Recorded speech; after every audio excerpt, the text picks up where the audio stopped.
The government shutdown will extend now into next week. Senators went home for the weekend today without a deal to reopen the government. But before leaving, they rejected a Republican bill to pay some federal employees working through the shutdown.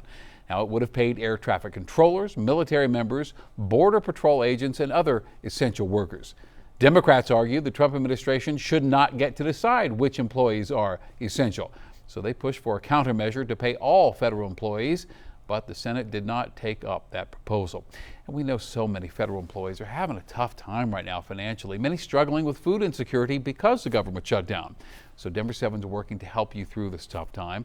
And if you would like to help us help these people, just scan the QR code on your screen, or go to denver7.com/gives and then click the big red Donate Now.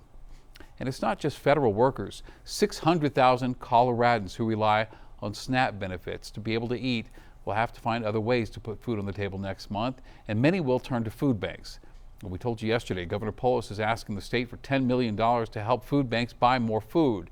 Well, tonight, Denver 7's Claire Lavazorio following up with one of the largest food banks in the state to find out if that's going to help.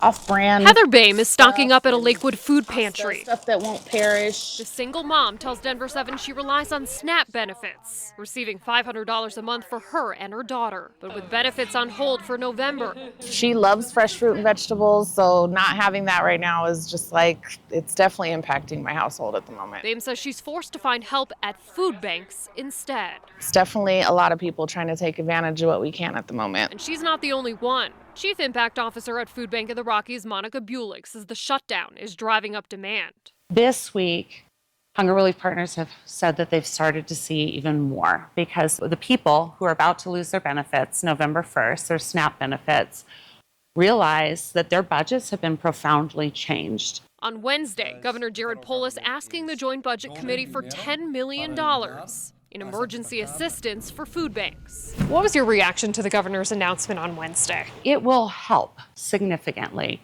yet it isn't sufficient. The state estimates around 600,000 Coloradans, half of which are children, will not receive SNAP benefits in November. That's around $120 million that will not be going out. So a loss like this is pulling the rug out from people for how they had planned to feed their families and how they also planned for the holidays. In the meantime, Food Bank of the Rockies says they prefer monetary donations. That's because they can buy food at a much cheaper rate than retail cost. For now, many families across the Denver metro are hopeful for an end to the shutdown and to the uncertainty about where their next meal will come from. With the holidays coming up, it's like, what do we do? It's just stressful. So I really pray that they get it together and that they're able to make a decision soon. In Denver, Claire Lavazorio, Denver 7.